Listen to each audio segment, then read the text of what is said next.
Hello everyone and welcome to episode number 163 of the Board Game Barrage podcast. I am your host, the Orange Tank Neelan, and with me as always are my favoritist co-hosts, Kellen the Red Tank.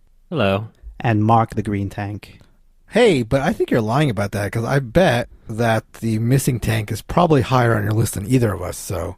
We don't tell Kellen that when he's around, Mark. Okay. But my favorite tank is higher on someone else's list, so we'll get to that when we get to that. In a later part of the episode. This week on the Board Game Barrage podcast, we are going to be talking about you. Yes, you, the listener. We're going to be talking about all of your submitted top 20 lists. We've poked at all the data points. We've found all the interesting little things to extract from it. I should say I've done this work. I'm going to be presenting it as somewhat of a surprise to my fellow co-hosts. We will be seeing which of the games in your collective top 20s we have strong feelings about and judging you for them accordingly. Yeah, you think it's so easy to come up with a top 50 list? I just don't want to hate them. You know what I mean? Like, I'm a little bit concerned that I'll end this hating them. And turn away every single person that submitted a list. Yeah, decline. I had the veto privilege, so Neelan thinks that he did all the work, but I had to filter out about 3/4 of these submissions. That is coming up later in the episode. But before we get there, we're going to be talking about some fantastic games that we've been playing. We have been playing Santa Monica. We have been playing Steamworks and Cthulhu, Death May Die. Let's kick it off with Kellen. Tell us all about Santa Monica. So I was excited to receive Santa Monica because we are based in the Los Angeles area and spend a lot of time in Santa Monica. Santa Monica is a really light and breezy card game that is a really basic tableau builder. So essentially you're picking cards from a tableau, you're building them to the left and to the right of your sort of central building, but you're building what is probably the most delightful tableau I have ever seen. Every card is either a ocean card or a like boardwalk card, and you're only building a top and a bottom, moving left and moving right out from your center building. And so you're sprawling just like sort of like this boardwalk across of cool little local shops and volleyball on the beach. And it's so simple and so straightforward and is in this beautiful package. The color palette in Santa Monica is probably the prettiest I've ever seen. It's tan and pink and like light blue, and the illustrations really serve to bring Santa Monica to life. Cards have activation powers when you put them into your beach and your street. So you are getting different types of people. So there are locals and there are tourists that are these little wood pieces that have cameras on them. And, you know, you're trying to move people to specific areas. So when you place a card, it might say, you know, you get 2 tourists and you can move 2 to 4 tourists one space. And you're trying to funnel them to like specific areas. There are 3 different endgame scoring cards that sort of provide variety. But in addition to that, many of the cards have a scoring condition, which is like have 2 locations that have the camera icon next to each other. So you're always playing adjacent to that city that you're sort of building out from that dual building. So this is a very hard game to talk about because of how light and fun it is, but also it is a true gateway style game. And I know many people would say, what, but gateway games aren't real. And it's like, I wonder if I was never going to play with non-gamers, I probably would not hold on to Santa Monica. And yet, Christina and I had a delightful time playing it. There's all these little wrinkles that are just funny, which is like at the end of the game, locals can move up to 3 spaces before final scoring, and tourists can only move 1. So the locals like know how to get around Santa Monica better. There are places where the locals want to be, you know, and then there are tourist traps, which is like as many tourists as you want can go into that space. And the tourists can score you negative points at the end, but you're like trying to funnel them onto that corner of your beach. And you're just sort of delighted by the tableau that you create. It's funny how long it gets, which may be challenging in a 3 or 4 player game. But it really, from a gameplay perspective, it's as simple as can be, which is like there are 8 cards that you can choose from, 4 on the bottom row. Once you choose one, the card from the top comes down, and then a new card comes out. So essentially it's choose a card, place a card. And then the variety comes in. Instead of choosing a card, you can pay sand dollars to use one of 2 special actions. There are 4 special actions, but only 2 are in each game. and then the end game scoring changes. So Christina and I had a very pleasant Sunday morning playing Santa Monica. But like I said, as a package, it's very beautiful, it's very vibrant, it's very fun. I don't know. You guys want to try Santa Monica? I do, actually. I have this game before I realized you had it. I ended up buying my own copy of it. And I like the look of it a lot. I mean, like, aesthetically, that sort of California beachy vibe. And I love the way that all your cards in your tableau form like a little panorama, almost like a little complete picture. It's very cute. Yeah, and there's little wrinkles and fun scoring things where you're trying to have sections of the beach that have waves, multiple wave spots, and that's going to add up to cumulative points because that's like beach area that people want to go to. I think Christina was charmed by it even more than I was. And I obviously won't speak for her, but it does feel exactly like we have another couple over and it's like, oh, Kellen and Christina, you guys love board games, don't you? Like, what could you show them? This is light enough that you could play it with non-gamers, but also like, oh, wow, this theme is really interesting and very relevant, and it really is a beautiful production. So that is Santa Monica by AEG. The one thing, though, guys, that I thought that we could sort of take a stand here on is, like, it's tough for us, to win awards or to, sort of have respect within the industry. So it's hard to say that we're sort of like the leading premier board game experts, right? But one thing that we could say is that we're probably, well, not probably, we are the leading board game experts of Santa Monica, right? Because Sure. we're in Los Angeles. And so that's factual and actually unlikely to be disputed that collectively we are the board game experts of Santa Monica. So that is something that I probably think we should put on our website. And if you'd like to dispute that, you could reach out to us at boardgamebarrage@gmail.com. We'll need a picture of your driver's license and a utility bill. Exactly, and your address and how near it is to Santa Monica. I'm not convinced that we could be challenged. It's like board game experts of California. Maybe we could say that. But let's start with Santa Monica, which I think we can declare. Right. Hereby, ergo, that's us. Ipso facto. Yeah, the starting years of the podcast were in fact recorded in Santa Monica. Like, Who can say that? Fact. See what I'm saying? We have proof of that. We took a picture with the Santa Monica Examiner as we were recording. Put that on the website. I'm updating it right now.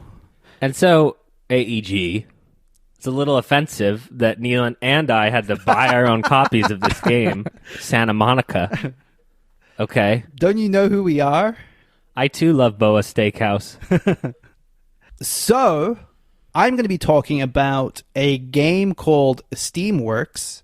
Ooh. Yeah. Steampunk. Exactly. Steampunk. It's ticking all of like Mark's boxes. This is a 5-year-old game that I don't know that I heard much about before someone asked me to play it on Board Game Arena. It is by TMG and a designer called Alex Churchill, and I did really like the premise of it a lot going in. So let me set up what this all is. It is a steampunk game. Don't let that dissuade you too much, Mark, because I do think that too late. The idea behind this is actually quite neat. So when Steamworks starts up, it's a pretty basic worker placement game. You have 2 workers. You have a little player board. There's a little bit of asymmetry based on what your actions you have versus other players. But at the start of the game, all you can do is place a worker on your player board in order to create devices from these tiles you have. They're little square tiles, and there are 2 types of these tiles. There are sources and there are components. And using the sources and using the components, probably the first thing you're going to do in Steamworks is create a little device. A little source next to a little component. The source provides power in all 4 directions, and the component uses power in order to get an effect. And that effect might just be the sort of thing you'd expect, like get some money, get another worker, take some new tiles from the conveyor belt. But what's neat about this is once you create that device, it is now sort of publicly accessible to all the other players. If someone uses one of your devices, you're going to get a victory point. But that might have been the device that you really wanted to use. So there's this kind of balance of, do I want to create a device that I want to benefit the most of, or do I want to create a device that I'm going to entice other players to use in order to like coast victory points off of them? Then as the game progresses, you can upgrade these devices. Oh, God, no. Oh, God. What's happening? Well, so what we try to do is to look up the game while someone is talking so that we can ask relevant questions. And I've made it to cover. I saw the cover of Steamworks and I had to stop you. I'm telling you. See, Okay. this is everything that I hate about steampunk. I do think this is as good a point to say that the art in this is pretty bad. The cover is atrocious. The character designs are kind of naff. The tiles themselves aren't the worst, and you can mostly look past it because it's such a small part. It's just your player boards that you're seeing in the course of the game. Bear with me. There's a good game underneath the terrible art. Because one of the fun things about this is as the game's progressing, you're getting to age 1 and age 2 and age 3, and these tiles, your components, are getting more and more interesting. In age 3, you're having stuff like diverting the power and repeating parts of previous components. So there's this clever balance of trying to get the right types of power, because there are 3 types of power in the game, each that produces slightly stronger effects, and then connecting them up to the appropriate edges of your device in a way that's going to maximize their usage, possibly adding more sources, which are more worker placement spots on those devices, making bigger and more complex devices, again, with the hope that you're going to get other people onto them or going to be able to create these crazy, crazy effects. Now, I played this game with a friend of ours called Dan, and we've mentioned Dan as someone that is especially good at board games. And this just struck me as so up his alley, because he just has that sort of machiney sort of clockwork mind where he almost, I thought he was seeing the matrix behind the tiles and was making these sort of elaborate machines where if you put a source over here, it's going to do this and repeat this effect and do it again. And he ended his game with this handful of tiles that we were just like, how do you even have that many things? And then he's turning them all in for victory points. So it's that sort of game. Like, the devices you're able to make at the end of this are these very cool things. It is, in almost every sense, an engine building game. And when you fire off those engines, like in the last rounds of the games, you're just doing these very elaborate things that feel really cool to pull off. One of the things I will say is a pretty big caveat to all of this is that does become a little bit overwhelming to parse after a while, where you're sort of looking around the table and there are, 6 or 7 different devices all doing 3 or 4 different things, and you're trying to figure out, where do I put my one little worker this round? And it's not something that is, unlike a traditional worker placement game, even one like as complex as A Feast for Odin, you're not genuinely over the course of the game sort of slowly absorbing what all of these things doing, because all of the machines are changing constantly. So there's this constant reevaluation needed that's a little bit troubling. But if you can get past that, I do think that the game itself is, despite how relatively actually simple it is in rules, quite a fun little experiment. I'm kind of like intrigued that other games haven't done anything quite like this, where you're really creating these, basically building your own worker placement spots out of multiple pieces. I don't like it. I'm telling you, look, I don't care about theme in general, but I'm looking at this, and honestly, the steampunk stuff is such a turnoff to me. Too hard to get past. I clicked next picture, and the next picture was someone playing it in a Renaissance fair costume. It is a shame. It's a real shame, because I do think this could be re-released with a more evocative, theme. More interesting, not necessarily theme, because I don't know how you would escape. Like, they literally are using like steam, clockwork, and electricity as like the 3 power types in the game. I mean, but you could probably do like the fantasy version of this or something where you're creating. Well, just take steam out of it. Just literally remove the steam power. Yeah, sure. Yeah. Clockwork, electrical, and straight to nuclear. That's right.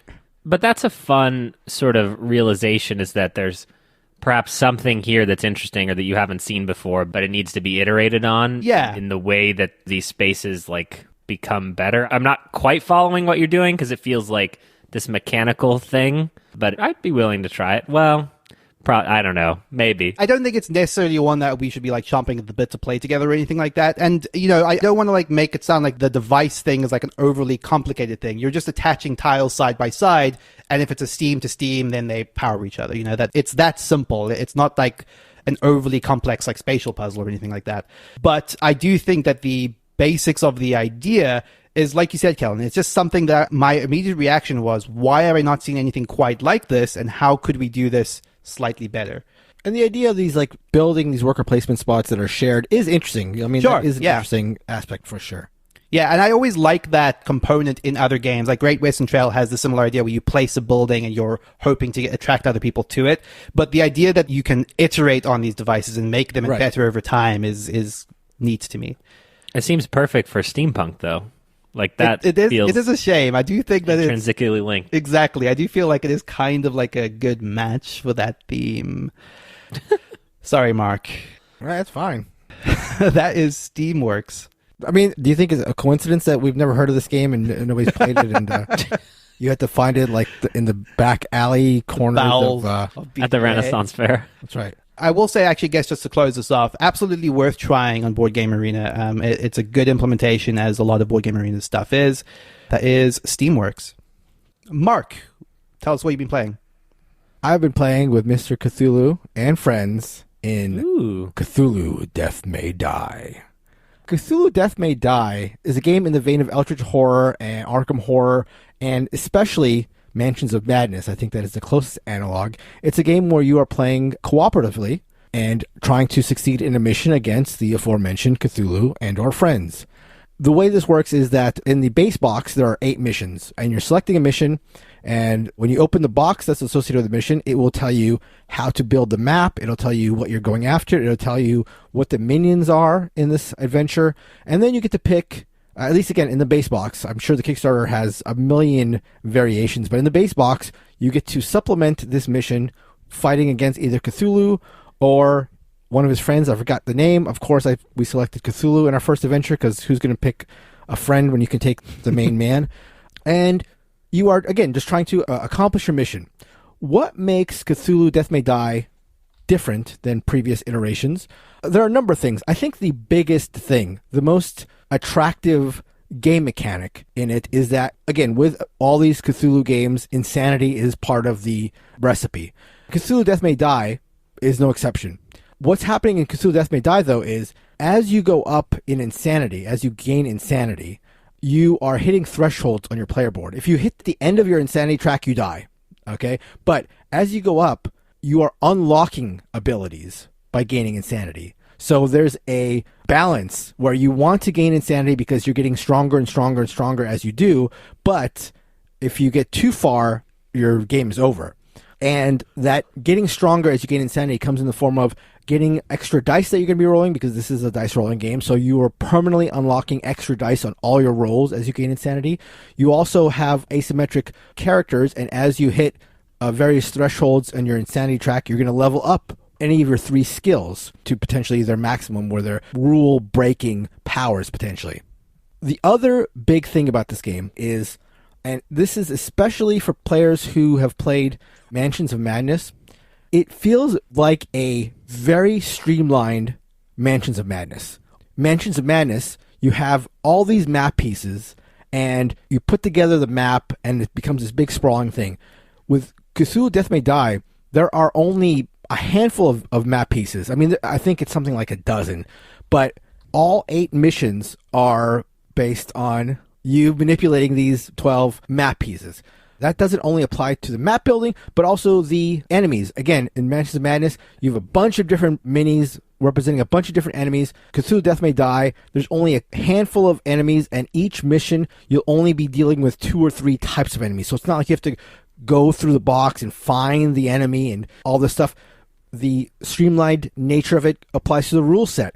In Mansions of Madness, there was always this like sort of annoying rule to me where you could like sneak by an enemy and you have to make a roll to sneak by an enemy. All that stuff is sort of stripped away in Cthulhu Death May Die. The combat, all the movement, all that stuff is very, very streamlined. There's not a lot of like having to consult the rulebook, because all the rules are very simple. Like, you know, if you walk through an enemy, they go along with you. So there's not a lot of figuring out how enemies are going to behave, what rolls you have to make in this situation or that situation. It's all very, very straightforward, but it's got a lot of the cool stuff that you want from a game of this sort, of a Ameritrash sort of dice chucker. We played one game, but it ended on the last roll of the game. It's one of those things where it ended perfectly.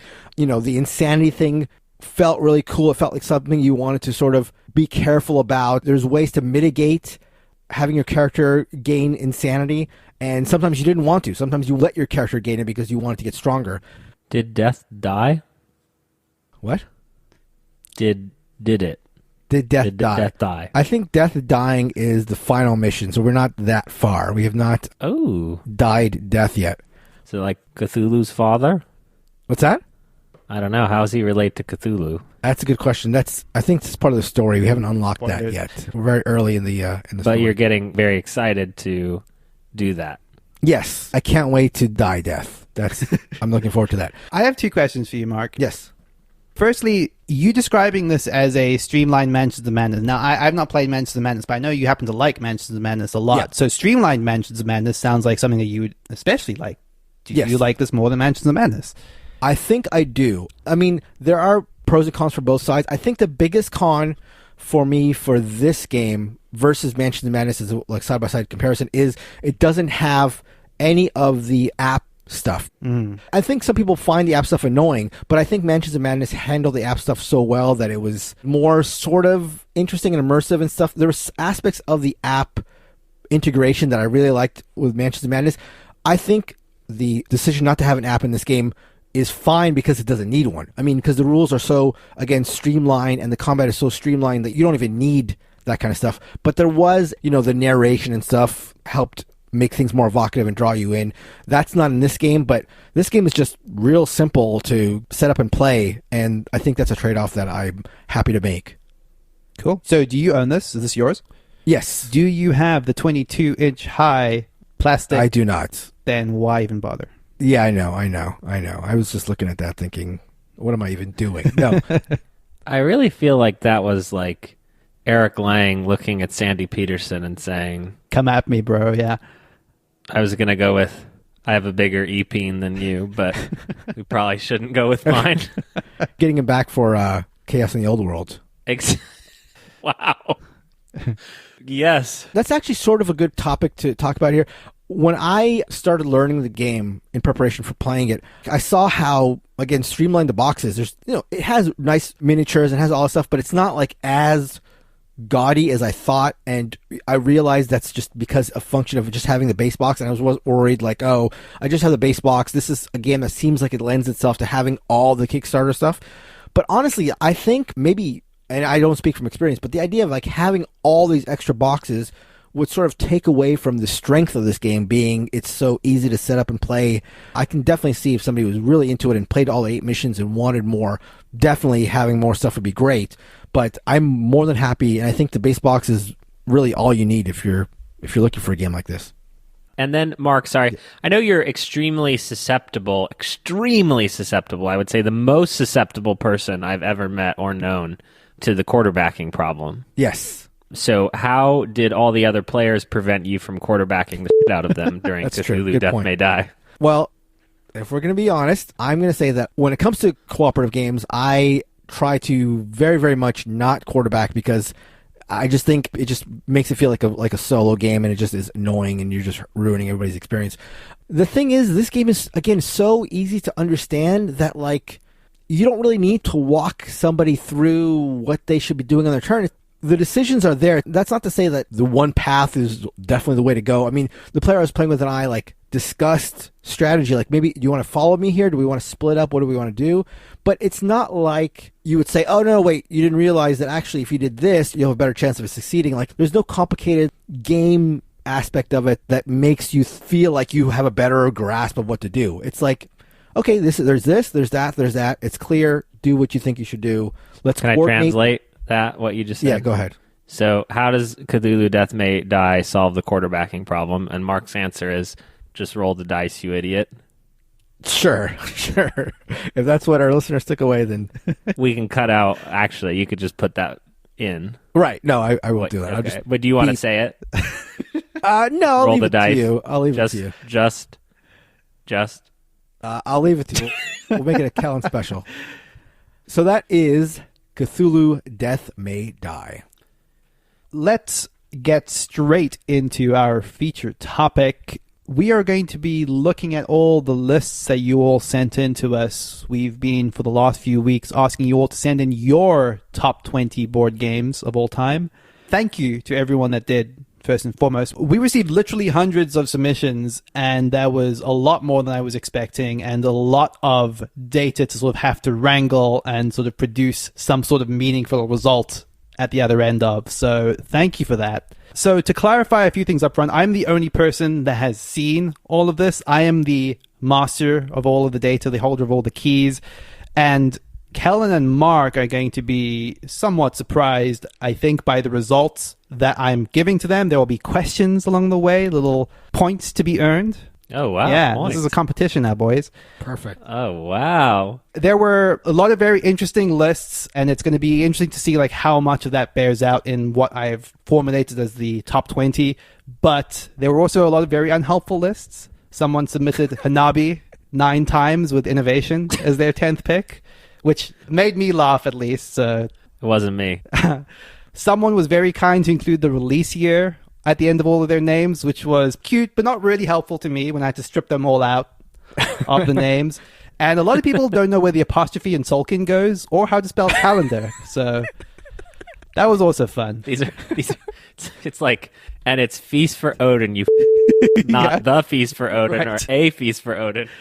Okay, so let's get into the actual results of this. I use a very complicated scoring system, which I won't divulge to divide this top 20. Based on Steamworks, right? Yeah, exactly. It was a device I made, and I just thought that, this is good. I'm going to use this for the top 20 list. So here we are. I think let's get into it. This is the Board Game Barrage Listener Top 20. One thing I thought would be fun before we get into this is I want you each to name one game that you think is going to be on the top 20, and whoever is the highest positioned will be the winner. And you obviously cannot choose each other's game. Kellen can have first pick. Or do we want to do 1, 2, 3, shoot? 1, 2, 3, shoot. I don't know how to play that game. It's 1, 2, 3, say and what then the you game say is. the name. I don't get it. What are you doing? You're researching. I look at Kellen, it. take your hands What are you talking up. about? Hands up. No. Hands This visible. podcast's not live. Show me where your hands are. Show me your hands. 1, Oh, this is awkward. 2, 3. Feast for And Odin. Gloomhaven? Okay. Or does it have to be on my list? No, it doesn't have to be on your list. Oh. Oh, okay, good. Okay, so I was. Well, I didn't know what was happening. And then you told me to put my hands in the air, and I'm like, oh, this is just like last Thursday. Okay, cool. We will see if those games appear anywhere in our top 20. Wait, how many points is this worth? Oh, it's all the points. All of Mark. them. Yeah. Okay. Every marble. You lose. What was your dumb guess? Feast for Odin. Oh, that's a good guess. Okay. Do I want to know the answer to this? Here we go. All right. Number 20 is, I think, going to be a controversial pick. Viticulture. Started spicy. I can see that. Is it the Essential Edition? So, well, this is Is actually... it only with Tuscany? This is actually a fun point, and I will say this is where like the collating of this data gets a little bit muddy, is that there were a lot of Viticulture Essential Edition, or Viticulture but only with Tuscany, and like I sort of had to strip all of those out and just make them all Viticulture, so this is the combined essence that is Viticulture. But if it doesn't have the Grande workers, then I'm not playing. Why even bother? Exactly. I can see this. I think viticulture is, and this is a cliche term, but I feel like this is like a very popular Gateway Plus game. This is like a game where people have been playing board games for a little while. When they play viticulture, I think can sometimes really hit them right. And I've enjoyed my plays of viticulture for sure. With time, I found the guest decks a little lucky, and so that sort of dropped it in my estimation, but the production is fantastic. The game has a lot of interesting elements, and the theme is fairly unique. So yeah, I get it. It's like one of the winning strategies is to not make wine, which I always think is funny. And I'm not super deep into the game. There's just too much luck for me in the decks. I desperately do not want to turn this episode into Kellen versus the audience. But the audience is 1,000,000% wrong on this one, and there are many Uwe Rosenberg games that they should try instead. I do understand why you're charmed by this.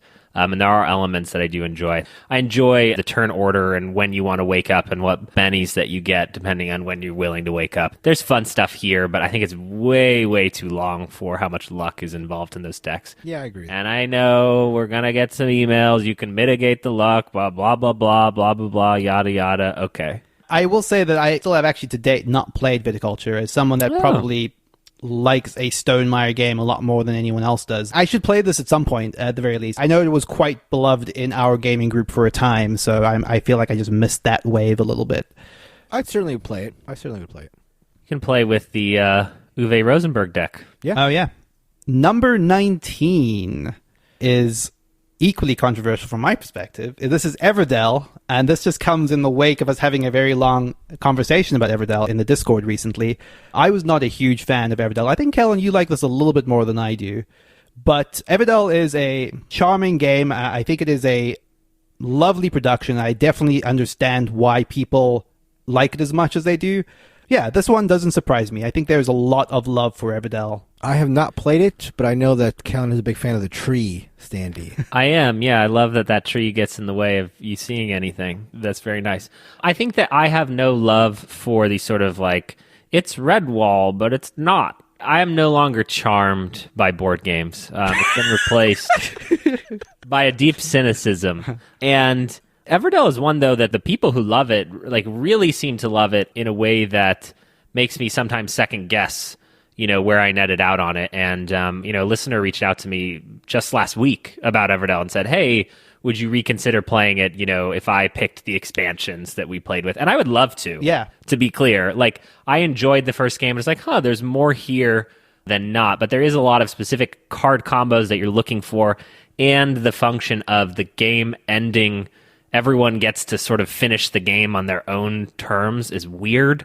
And then you combine that with a company that's not super reputable. It makes it kind of challenging for it to be one that I would personally recommend for people.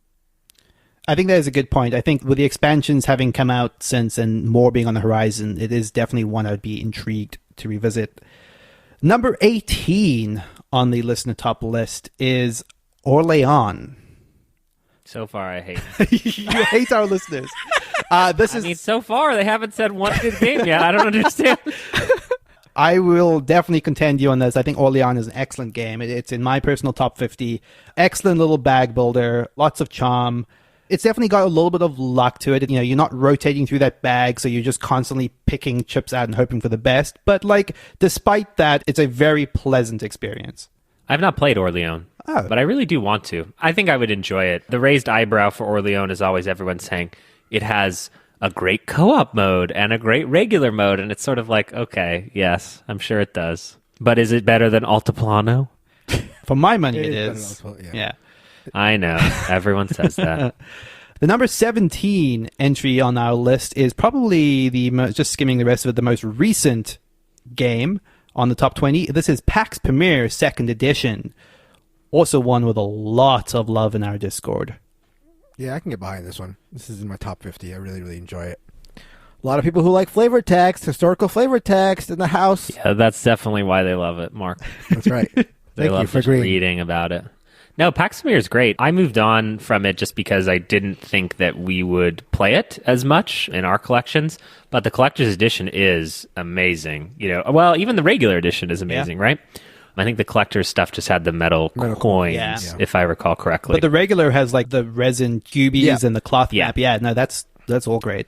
I think there's something to be said for sort of when you enter the hobby and the big, sort of medium weight and heavyweight games around that time. And I think that I would imagine Root is almost assuredly in this top 20. And I put PAX Pamir in a similar era or vibe of modern board gamers like this game and kind of the genre. And I could be wrong. Number 16 is perhaps bad news for Mark. It is A Feast for Odin.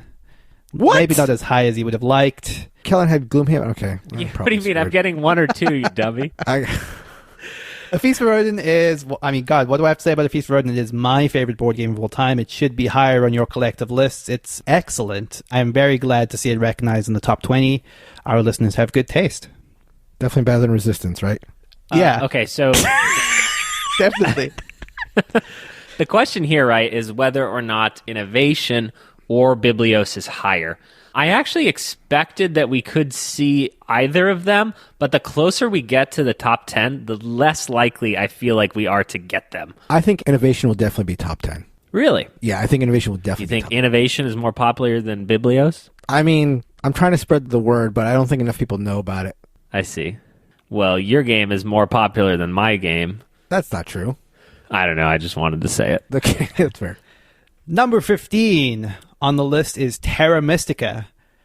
I am not mad about this. I wish it was Gaia Project, which I guess, spoiler alert, Gaia Project does not appear higher on this list anywhere. I think that there is a large holdout of people that still prefer maybe Terra Mystica's aesthetic, and I can't defend anyone that would still defend the way that Gaia Project, in my opinion, only improved on Terra Mystica's design, but I will definitely concede that the aesthetic of Terra Mystica is more striking. The system itself is kind of burdened by like Clans of Caledonia, Terra Mystica, and Gaia Project all existing in that space. Yeah. And if there was sort of a declared winner, I'd be more apt to jump in and try to give it 3 or 4 games to really explore it. I feel like Gaia Project is the declared winner, sort of. That's always been my perception of it.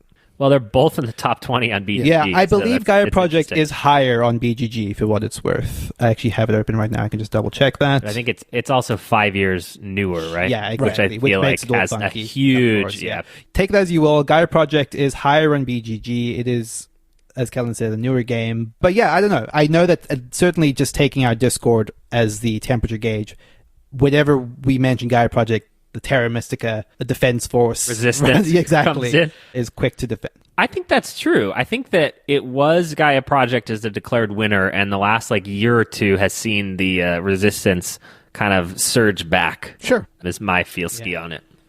Number 14 is Race for the Galaxy. Oh, a game I've been playing a lot of recently. I really have come to appreciate this game a lot. I really like Race for the Galaxy. Super happy to have this represented. I think it's one that I don't have enough experience playing it, and I do think that it suffers when you play with someone who's too good at it, because you just get run around and you're sort of like don't even know what's happened, and their engine is producing and making and shipping, and you're sort of like, ah. Although it does end really quickly in those situations. And as somebody who has gotten trounced a bunch of times in it, it's a 15-minute game, so you don't feel like you're like sitting there just getting stomped for too long. Yep. This is one of the only games that I've repurchased after getting rid of and saying, no, I think I made a mistake there. And I have the BGG upgraded chits for it as well. I think that there is also a little bit of a burden of entry where it's like there are a lot of expansions and they all kind of unlock modular ways to play where it's like, should I add that one or the storm one? And I kind of have just stuck with base because I don't know. But yeah, what a great game. Yeah, and also, like Mark, one that I have come back to on BGA in a big way, and I'm now excited to actually play the physical copy of when that happens. Number 13 on the list is Food Chain Magnate. The only splatter that will be on this list. Mark my words. For sure. I agree with that. That is, I can say now, is true. It is the highest splatter on the list. It is 5 points for Kellendor. Food Chain Magnate, I feel like, has just kind of been the de facto best splatter in the public consciousness. It's certainly my favorite, at least. A game that I sort of maybe fallen more out of love with the more I played it, but that might just be a very me thing. It's striking to me that a game that is so cutthroat is so popular. Yeah. I just would not expect a game that's so economic and cutthroat and fairly long is so popular. But that's cool. I think that's a testament to the theme and how well it comes through, because for everyone who says, oh, I'm not really affected by theme, I think very few of us are, and I'm more affected by theme than I let on to, and it's like a game like Everdell or Viticulture is really buoyed by their theme. And I think that Food Chain Magnate is the same way, even for me, where I'm, the game can go off the rails in the second turn and you've still got an hour and a half of game left. And that would be unforgivable in other games. But I can be the brand director in this game and sell burgers to people. Ergo, it's awesome. What a great game. Number 12 on the list, and this one I'm very pleased to see because I do think lighter games often get short shrift in these sorts of contributions, but Codenames is our number 12 game, an excellent mainstay of the podcast, I will say. One I like a lot. I forget if it's actually still in my top 10, but it's near to my top 10, certainly. My guess is this is the highest party game on the list. That would be my guess without knowing anything. And deservedly so. I could see a Decrypto. It depends on how he's done this. Yeah. I think a lot of people won't have big party games in 1 to 10, but then in 10 to 20 will put a couple of them in there. Yeah. And I feel like Decrypto has done a really good job of being a new favorite. But yeah, you're probably right. That is an excellent point, Kellen, and one that I was very conscious of, and we'll come back to that, I think, at the end of the list, because there are a couple of ways to fudge the data to more reward stuff that appears frequently near the bottom, and I'll talk a little bit about how that affects some of the rankings a little bit. Cool. Number 11, I was personally surprised to see on the list, not because it's a bad game, because it's quite a divergence from its BGG ranking, is Cosmic Encounter. Yeah, friends. We got Kellen friends in the house. See, now we're back to liking these people. What a classy group of people. Cosmic Encounter, man, really, it just deserves so much recognition for its length of being part of the hobby, really. And I still think I still believe that you guys will like it, honestly, more. It's like, it is a hand management, negotiation, ridiculous game of silliness and shouting. We just haven't gotten to it in a way that works. So I hold out hope. But by now, my painted ships are probably so stuck together that we may never get them apart. I do really like Cosmic Encounter. I still have my copy of it. It's just a game that I think that is so specific to the group of people you play it with. And even in the time that we played it, it didn't really take off in the way that I think you would admit, Kellen, that you had hoped. And it's so hard to place when and why that happens. But I've had fantastic riotous games of Cosmic Encounter. Just not with you. Just not with Kellen. Just not with Kellen. Exactly. Number 10, I am very happy to see on this list, is Inish. Mark, maybe less so. Yeah. I mean, did they specify the expansion? Because if not, then they did not. I disagree. Not a single person out of the hundreds did that, Mark. You're all one there. Expansion. It does strike me that there's a little bit of the recency thing here, even in more effect, because there's a lot of good dudes on a map, area control, people on a map, people on a plane, woman on a water ship. I don't know where they would be.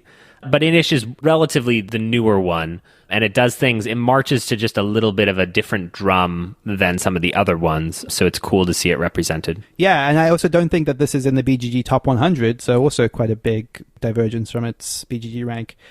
Number 9 is Terraforming Mars, a game I like. I think Terraforming Mars is good, but I've never quite had the same connection that everyone else seems to have with their reverence for it. Yeah, I mean, this is a game where I just feel like it's either just not for me or I have not played it, quote unquote, right. There's so many people who love this game that it's just got to be something that just doesn't click with me, or I haven't realized why yet. It's more of a lifestyle game. You know, it's those people who caught the bug for Scythe or for Dominion and Terraforming Mars, and like even Everdell to a lesser extent, I feel like has that factor. The artwork here is such a barrier to entry for me.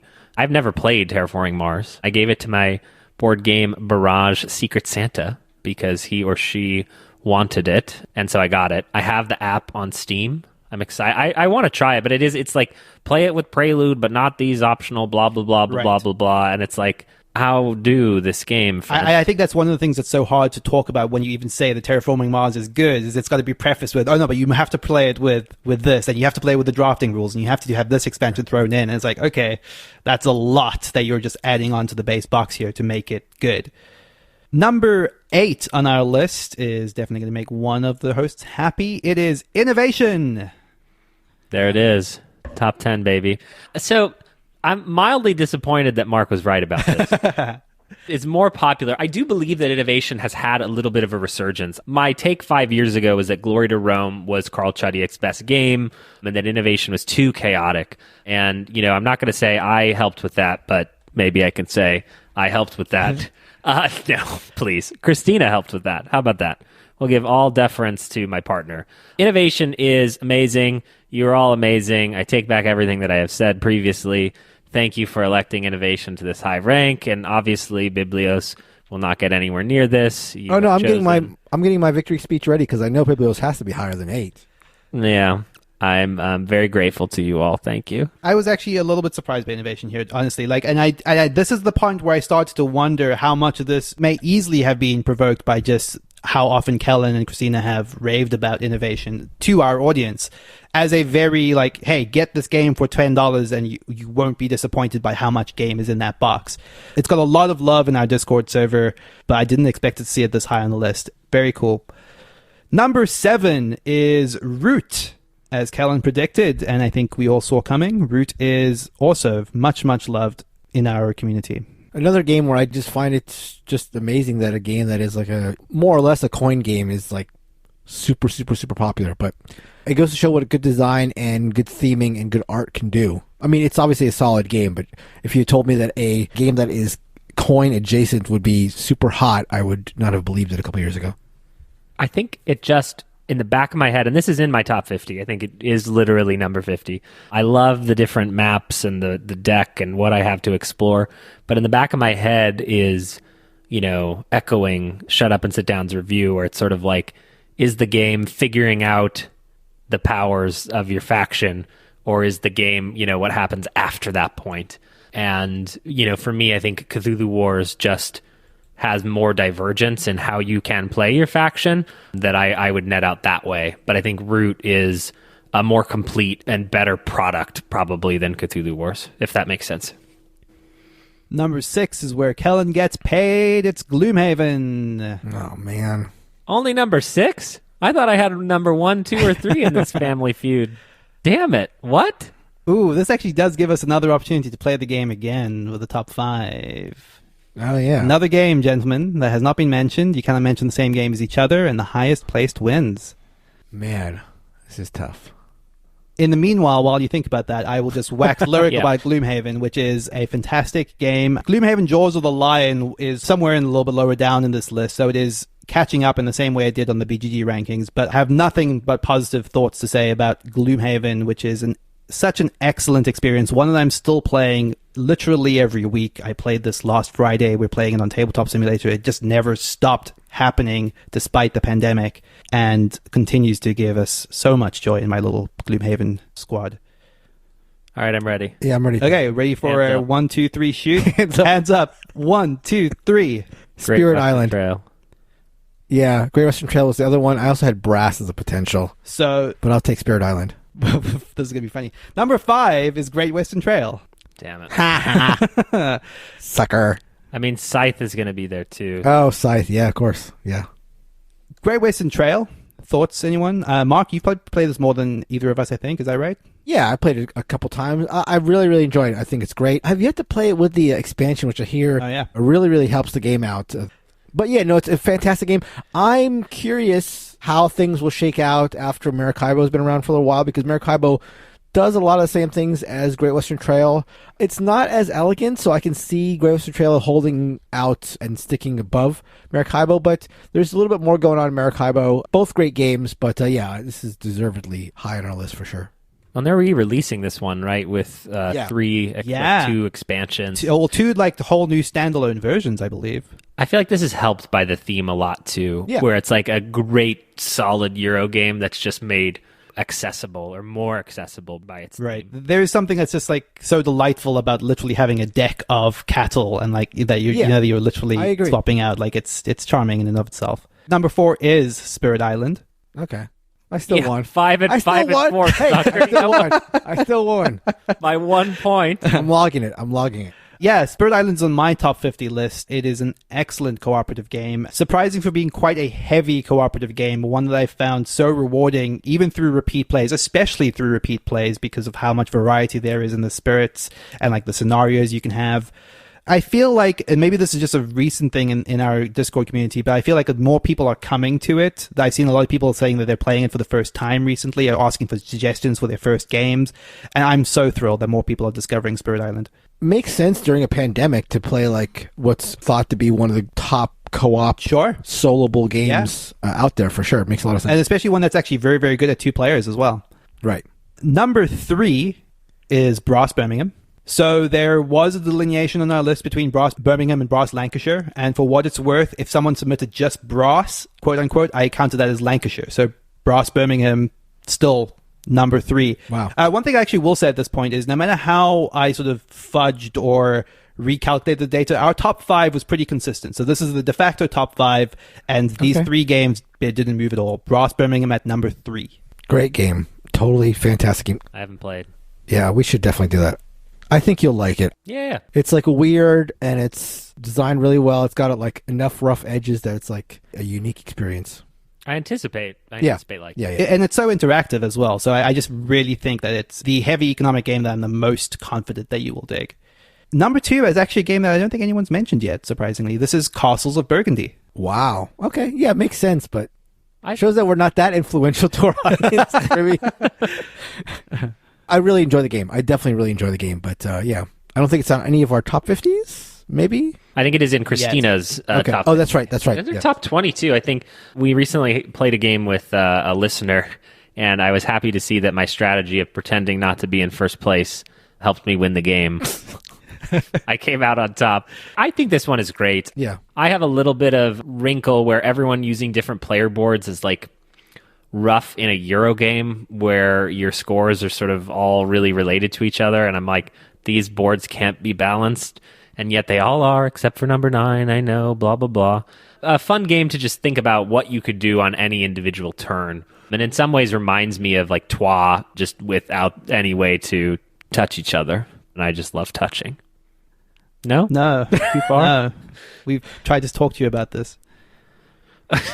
The number 1 game has been mentioned, and at this point shouldn't be a surprise. It is Concordia, a game that is, again, maybe a little bit different from the BGB podcast taste. I do like Concordia. I've only played it a couple of times, but I also don't quite get the extreme passion for it. I've played it a bunch of times, own it, and enjoy it a lot. And I get why people love it. I mean, it is, and again, I feel this feels like a cliche too, but it's like the smoothest Euro. Like the way that everything interlocks without having too many rules, I think is like fantastic and a big appeal to the game. The way that, you know, you buy cards that are your action cards, but also your scoring cards. Everything interlocks in a really nice way. A game that I'll always be happy to play, but for whatever reason, maybe the smoothness of it is something that makes it not something that I necessarily feel like I am ever itching to play. And I did not like Venus, the expansion.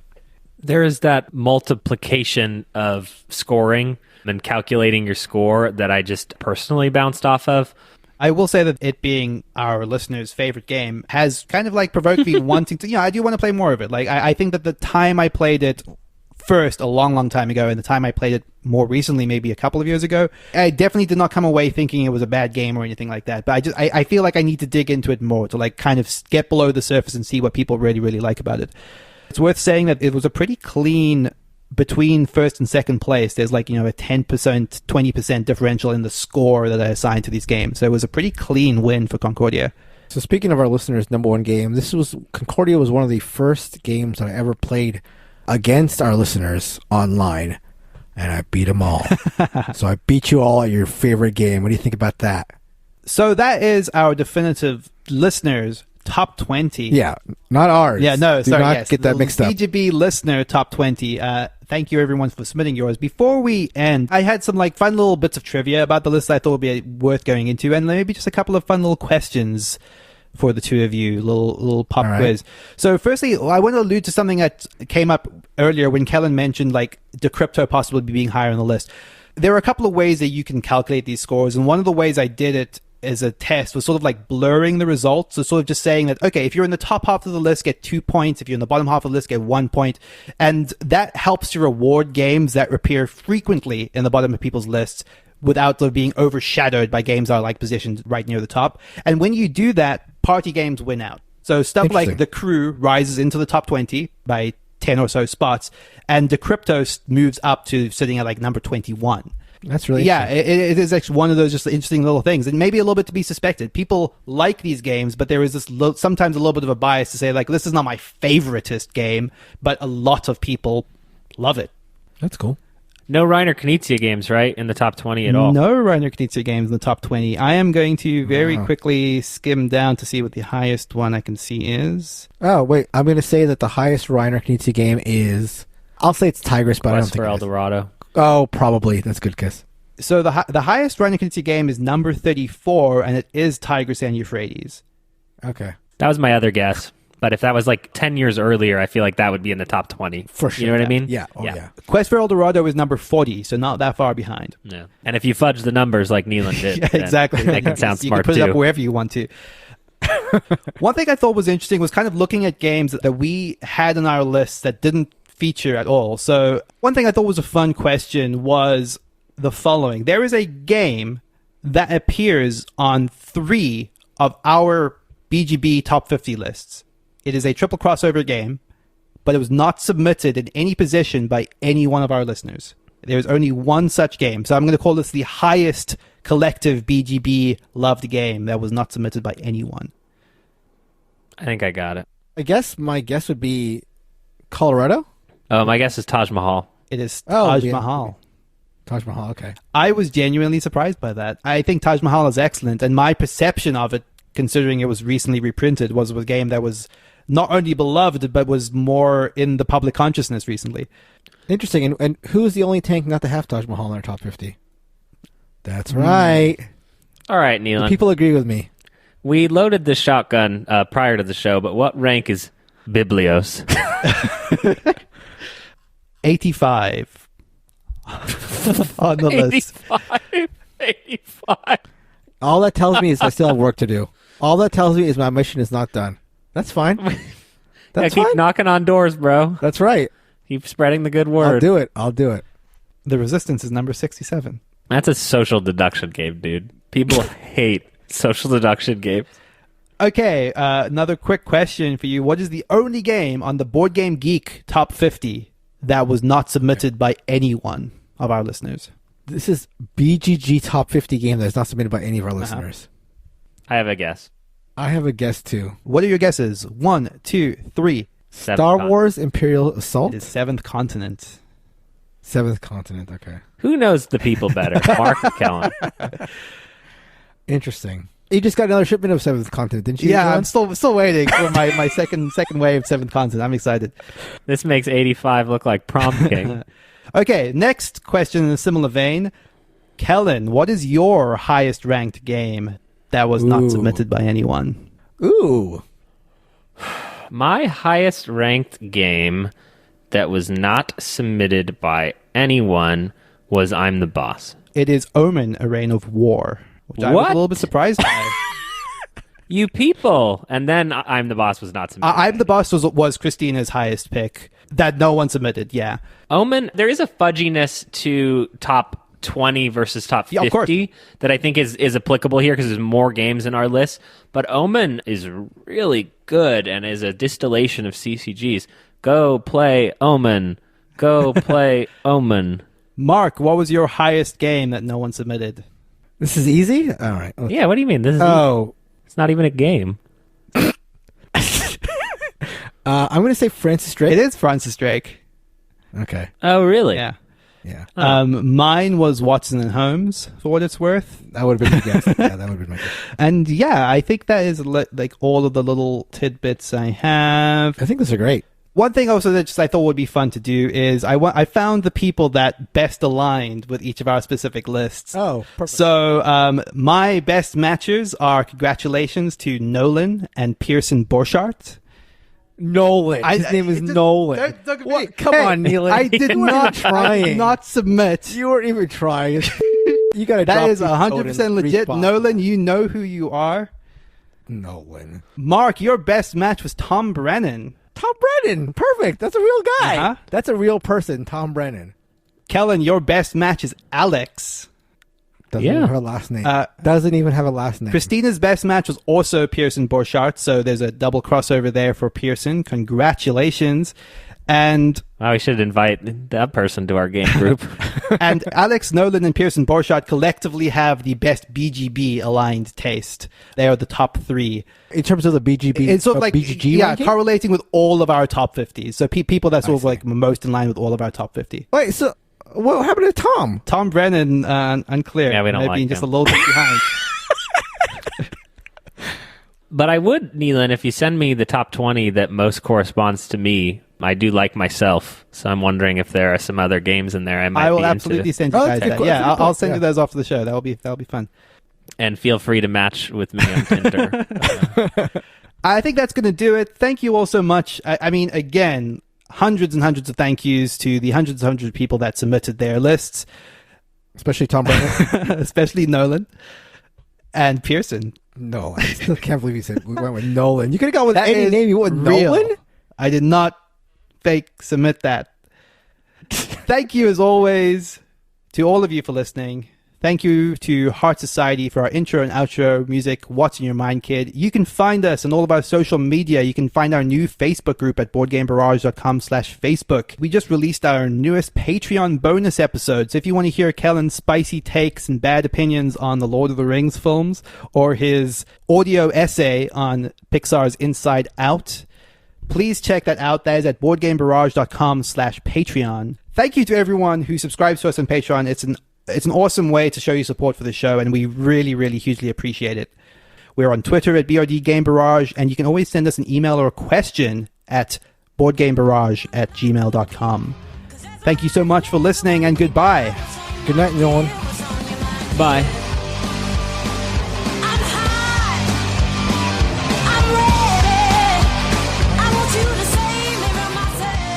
Number 19, 18, 17, 16, 15, 14, 13, 12. I should just number these. I'm an idiot. I've yet to play it with the expansion, which I hear really, really helps the game out. The Rails, I forget it. Who cares? Rails to the north, is that right? I think it's Rails to the north or Rails of the north, something like that. But who cares? Obviously, our listeners, you jackass. Did they mention the expansion? I don't know. I didn't do the data. He's